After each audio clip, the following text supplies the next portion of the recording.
Hello everyone, welcome to yet another day in this The Clown Decade, the decade where things are only going to get worse before they get better.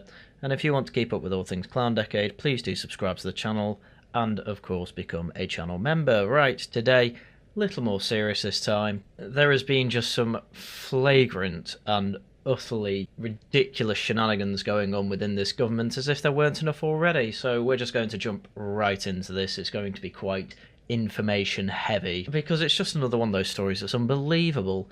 Spy case collapsed because of failure to call China a threat. The Director of Prosecutions has said Christopher Berry and Chris Cash could not be prosecuted because officials did not give evidence that China was an enemy. Yeah, that's not embellishing any language whatsoever. It just seems like the Home Office just refused to give evidence or put off giving evidence. And from what I can tell, there's only one reason for this, and that's because a lot of Labour members have links to China. So the Chief Prosecutor has blamed the government for the collapse of the Chinese spying trial, saying it failed to provide crucial evidence despite many months of request.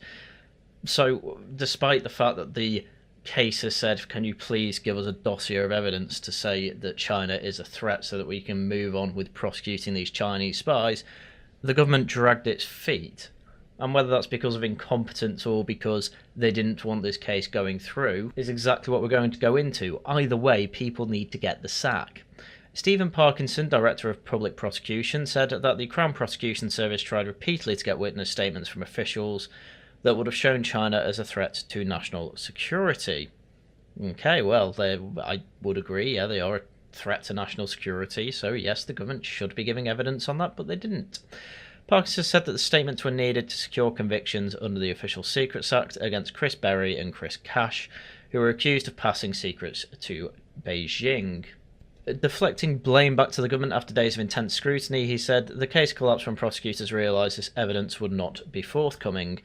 Keir Starmer, former Director of Public Prosecution, so he was in the same boat just a few years ago, well over a decade ago, hit back and challenged Parkinson's claim, saying that the officials could never have provided such evidence as China had not been designated a threat to national security by the previous government in 22 to 23 when the alleged activity took place. I mean, this is just classic Starmer legalese. Just because it wasn't designated a threat back in the day doesn't mean you can't then give evidence to designate it a threat now, does it? But Starmer's trying once again to protect his party. As a prosecutor, I know that if you're going to prosecute a case like this, it is what the situation was at the time when the offence was committed that matters, he said.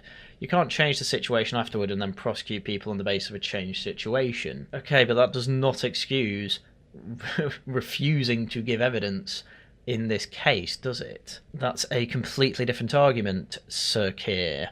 And actually, when facts change, you can reopen court cases. You can actually do that.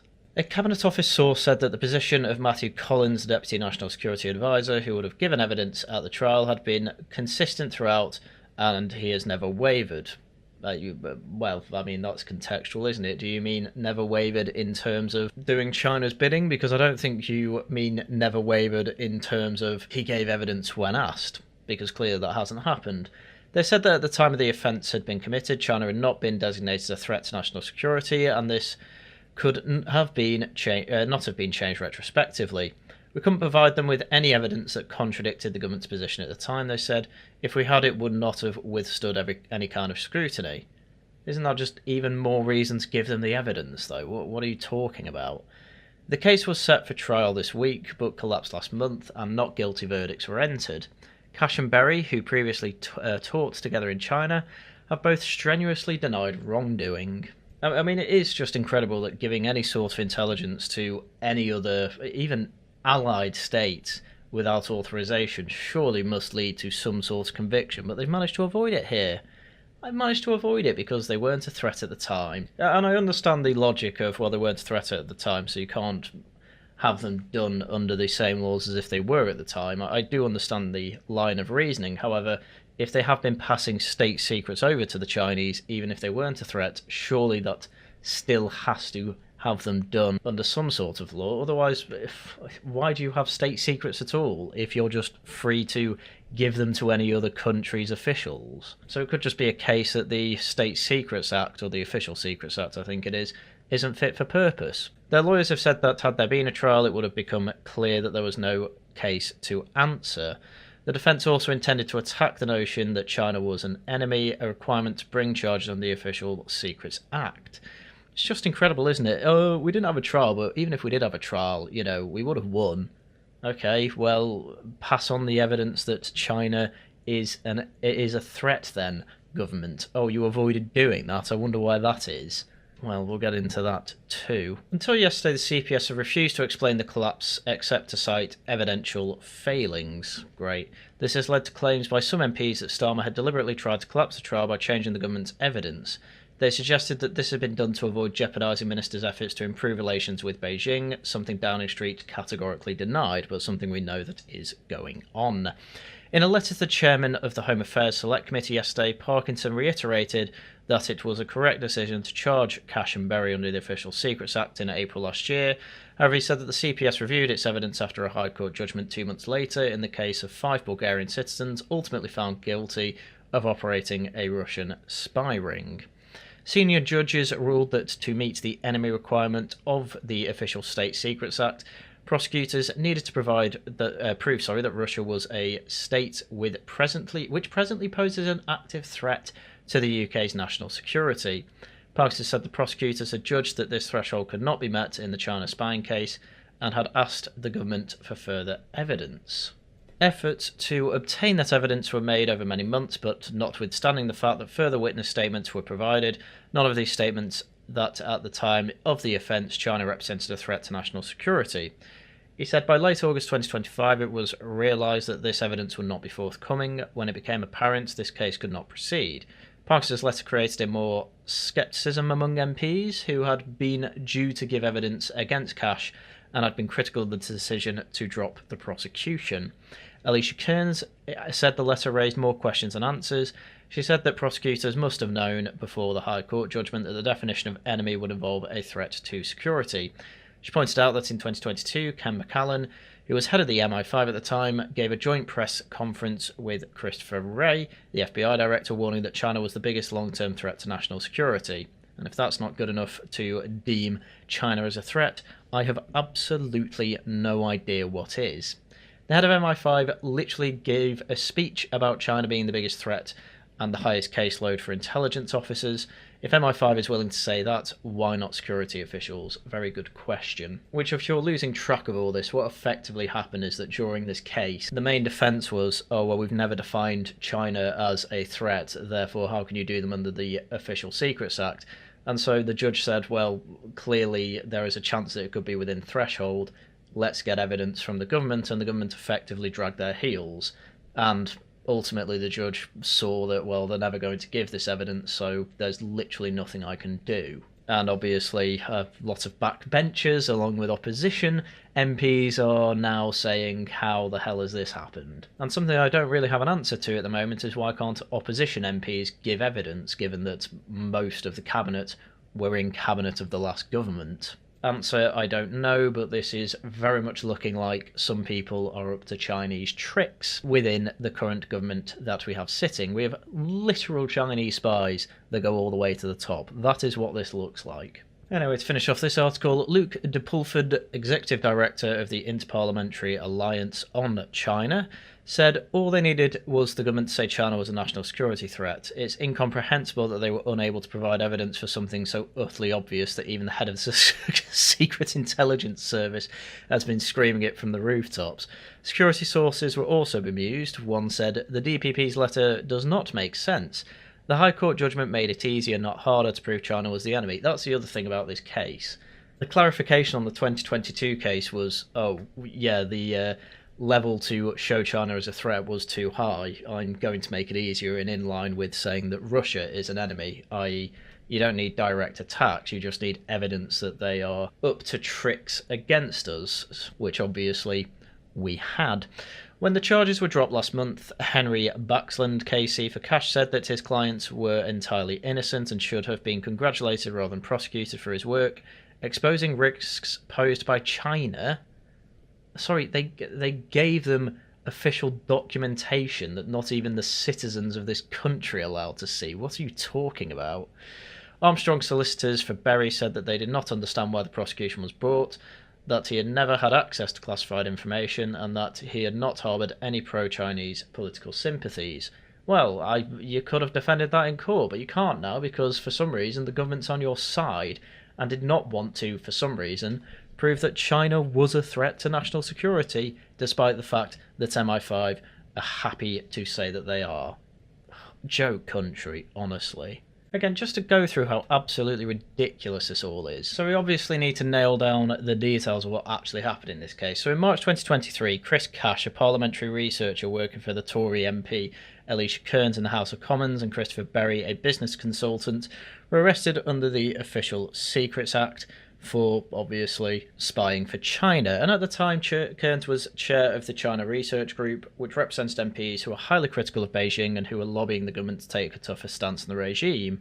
And the claim was that Berry had been commissioned by a Chinese intelligence agent to write a 34-page report on matters of political interest to the CCP. Berry allegedly got information from Cash on the CRG and incorporated it into the report for the agent, who passed them to the Chinese. Again, apparently all this stuff's perfectly legal according to the Official Secrets Act, all because China is apparently not a threat. Yet they're trying to spy on us and get dossiers of information on official parliamentary work that is quite clearly not necessarily for the public's eyes.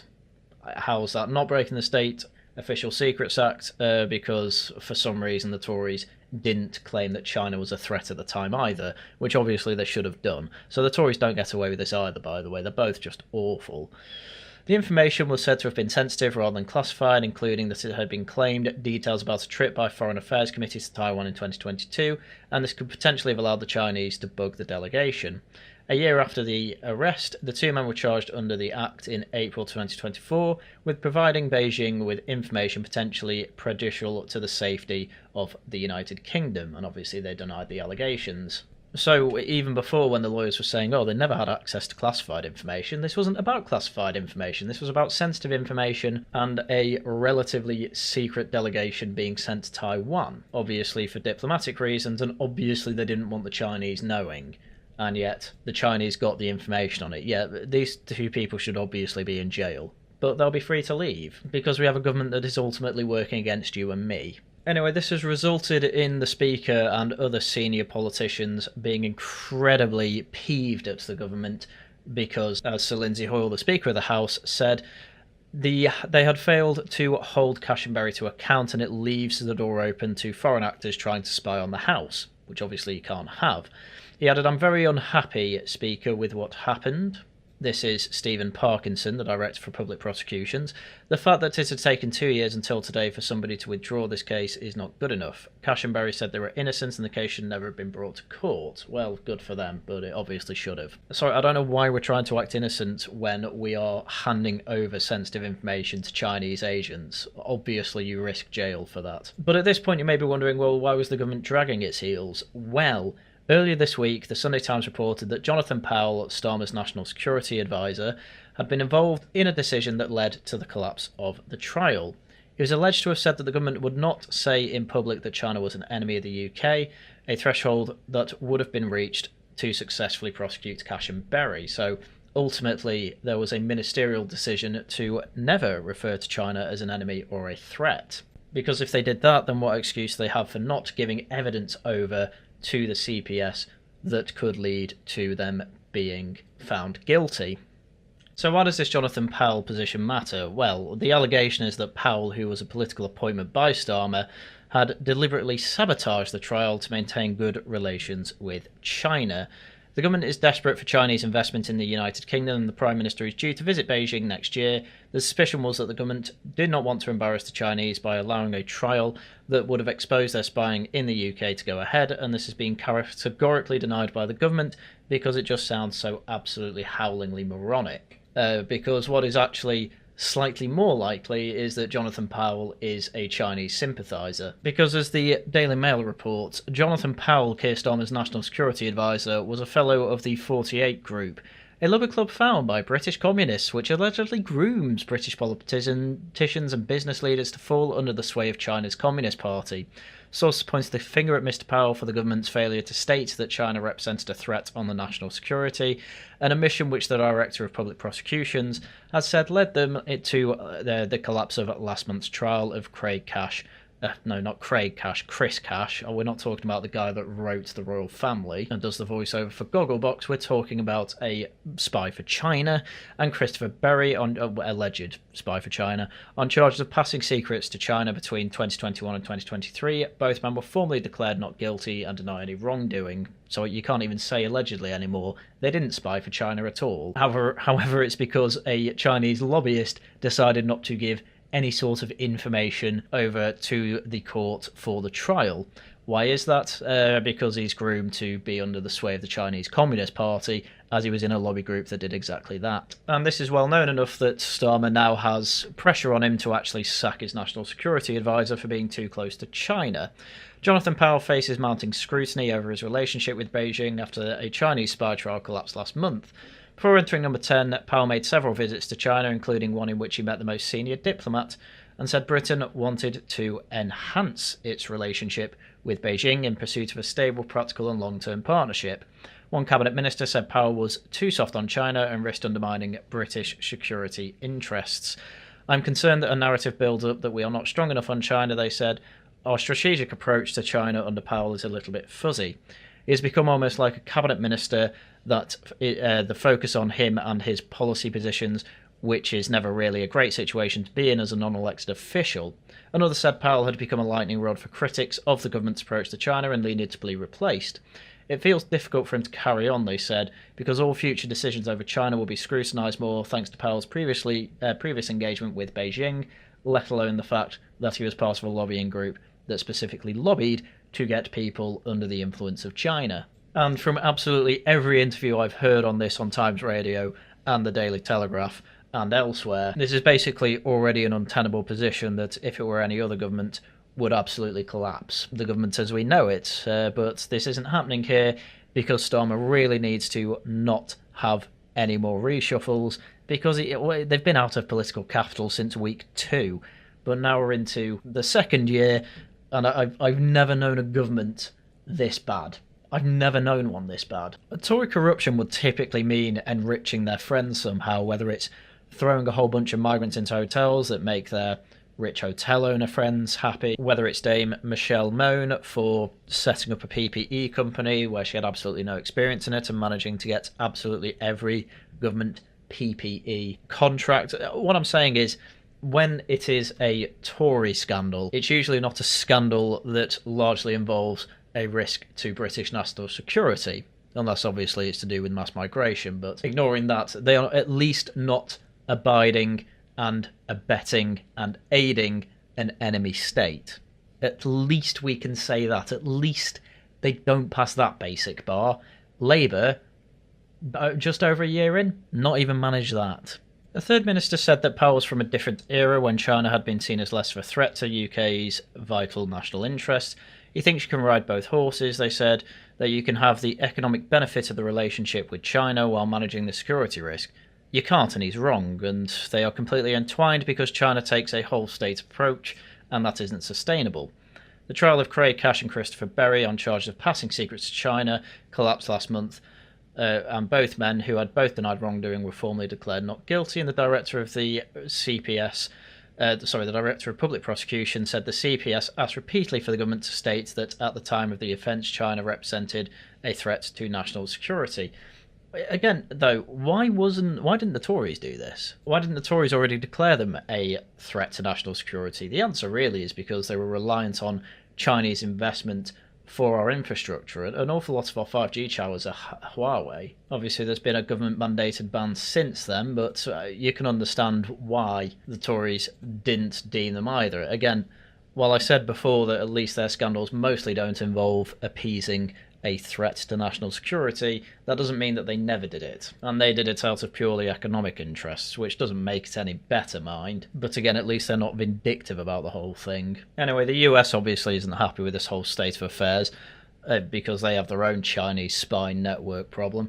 The White House warned UK over China spy case fiasco. America says intelligence sharing could be damaged by Britain's failure to prosecute alleged Chinese collaborators.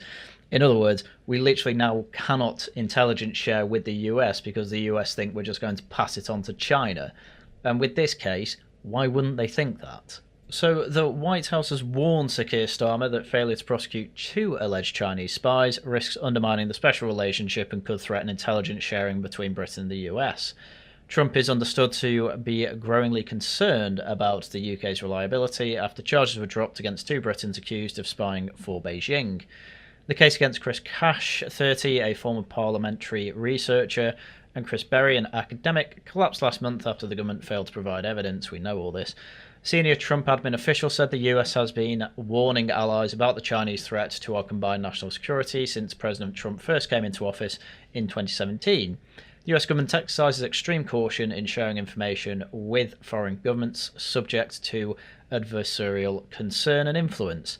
We're especially careful in jurisdictions where our adversaries can act with impunity, which obviously now is Britain because the government wants to do absolutely nothing about China. Senior Republicans have also insisted that the prosecution must go ahead. John Mueller, who chairs the House Representatives China Committee, said, as a target of Chinese Communist Party espionage, it is my hope that the UK government will not allow this case to falter and will take the steps necessary to ensure a clear message is sent and proper justice is served. Okay, well, that's apparently not happening, I'm afraid. Trump's administration has previously warned Downing Street against allowing a new Chinese mega embassy to be built near sensitive London financial centres. The American president is understood to have raised this issue personally with Starmer. Well, we're going to get into that just after this too. While the PM is softening Britain's position on China, Trump on Friday reignited his trade war with Beijing, raising tariffs to 130% after China blocked the export of critical minerals used in the defence and tech industry. Understandable, Mr. Trump, have a nice day. The weirdest thing about all this, though, I have to say, is that when pushed on this, ministers tend to defend Powell. For example, the Education Minister, Bridget Phillipson, insisted that Powell was not involved in discussions about the case and that the PM had full confidence in his national security advisor. This despite the fact that I've just gone through how he was involved. Because, obviously, she told Laura Kusenberg, I give you that reassurance. Powell did not have those conversations around the substance or the evidence of the case. I'm sorry, but we have evidence that that is not true. So the ministers are clearly playing cover for this. Minister's line was Powell had nothing to do with this. We now know that Powell had a direct ministerial involvement in the case, in that he was saying that the line should be that China is not an enemy or a threat. That's direct ministerial involvement in the case. Again, this would collapse any government if people cared about politics to any extent.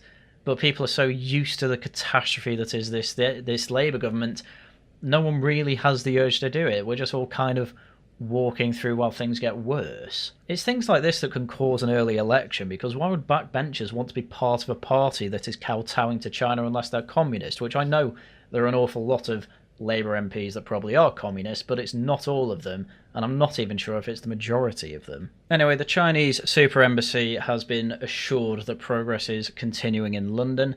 The government will announce a decision on Beijing's application next week after coming under pressure over the Chinese spy trial's collapse. Yeah, nothing to see here. We just collapsed a case about Chinese spies. Our security advisor is quite clearly a massive China sympathiser. And now we're assuring that in a place where it's basically impossible to get any sort of planning permission for anything taller than 2 stories, we're allowing China to make a super embassy. God knows how big that's actually going to be. This is one of the big issues of so many people being completely disengaged from politics.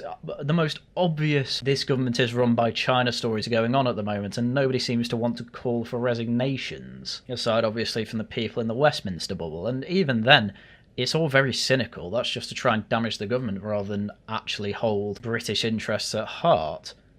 Oddly enough, the journalists seem to be the most honourable people in this entire scenario, and I do mean that. That is how bad this is. The government said that the final decision on plans for a Chinese embassy at Royal Mint Court near the Tower of London would be made next Tuesday. It's going to go through. It's a disaster, really. MPs have warned that approving the embassy risked further emboldening Beijing after a failure to prosecute 2 alleged Chinese spies. You know about the trial, I don't need to say it again. So Keir Starmer has said none of his ministers were involved in the decision not to provide such evidence, despite the fact that we know that Jonathan Powell said that the line to take is don't call them the enemy or a threat. And it's just obvious that this government's plan is to completely and utterly appease China, because the Labour Party appears to be infested with communists who want to kowtow to China. Is Keir Starmer a part of this? No, probably not. I think Keir Starmer's very bored of his job, and basically the only reason he's still in it is to not completely collapse the Labour Party and allow Nigel Farage's Reform Party to win everything. But that's happening either way, so it's not exactly a good use of his time, but there we go. Jing Zheguang, the Chinese ambassador to the UK, told senior Foreign Office officials that China wanted assurances that ministers would progress the application. Government official told The Times China were given assurances it would progress under Labour. The sources said it was made clear that to China that there was no guarantee it would succeed, given the decision was governed by a quasi-judicial planning process. The source did not disclose who gave the assurances or how it was delivered. Another government source said the application was likely to progress if China ticked the boxes that were necessary to overcome concerns raised by the Home Office, such as the threat of China tapping into sensitive data cables used for the UK's financial system. Why even put them anywhere near them, then? What?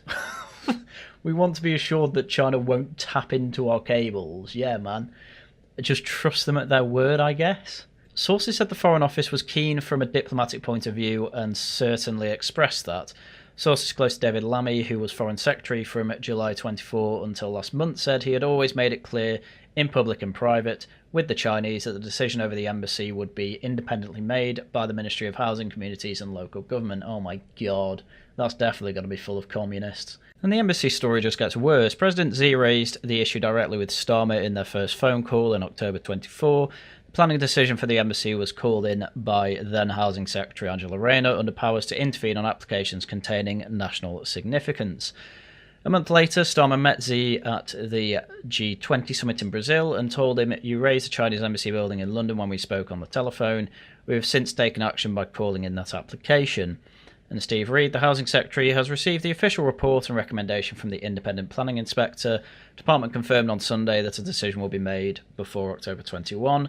Renner concluded in August that the more time was needed for scrutiny of redacted drawings of basements in China's plans for the embassy, and the Home Office is understood to have dropped some of the objections it had previously raised about the embassy. Okay, over public order and the risk of protesters. Right, okay, well, that looks much more to me like a case of we're trying to make the application easier rather than they actually think there won't be a significant number of protesters, because there will be. We just let over a load of Hong Kongers who we have brought here because the Chinese Communist Party is awful to them. Which is actually quite a funny point. We're at a point in this country where we are happy to bring over a load of Hong Kongers because we believe that the Chinese are a repressive state. And yet we're more than happy, or this government's more than happy, to play cover for Chinese spy cases. It's incredible. I mean, this is just one of the most blatant we have a Chinese spy network within this government I think you could ever ask for. And everyone's trying to pretend that, oh no, we don't at all. What are you on about? As I keep saying, realistically, in any other situation, this would collapse a government, but this one's getting away with it for now. There's so much pressure on Starmer right now. It's kind of amazing that he's not had a mental breakdown similar to the Coney 2012 guy, because ultimately, not only is he defending these links to China from the security minister, the national security advisor, for God's sake. But there's also the pressure from Labour Together, which is accused of being a slush fund that ended up ousting Corbyn simply to put Starmer in, obviously for their own gains. It's a massive lobbying group, and they're accused of hiding, £700,000 of donations, so they didn't break rules when it came to funding. I mean, this is just Monday. I'm expecting way worse things on this story as the week goes on, because there's no way that the government can lie to the media like that and the media let it go. Honestly, the media's pretty much on our side for this case, which, take it where you can get it. I'm expecting far more on this story from, well, all newspapers really, but I wouldn't be shocked if there's already been interviews about it this morning on Times Radio. But, hey, there we go. So with that, I think that's where I will leave this story. If you enjoyed what I do subscribe, leave a like, leave a comment, really helps out with the algorithm of this video. On top of that, you can become a channel member and leave super chats and super thanks in any stream or video that I do. Right, in terms of shilling this week, tomorrow there is a Tosh Talks. We will be yet again reviewing a video, though this time not from the Lotus Eaters, it will be from Navarro Media, going through the question time panel with Zach Polanski and Zia Yusuf. Obviously, we will be criticising their love for Zach Polanski, even though I'm not entirely convinced that Aaron Bastani even likes the man. Wednesday, I believe, there's going to be more Life is Strange double exposure, so enjoy the memes with me and Enigmatic there. And Laughing at the Guardian returns on Saturday. Obviously, Wolves of Westminster will be out on Friday. Right, with that, that's everything I had for you for today, so once again, thank you very much for watching, and until next time, goodbye.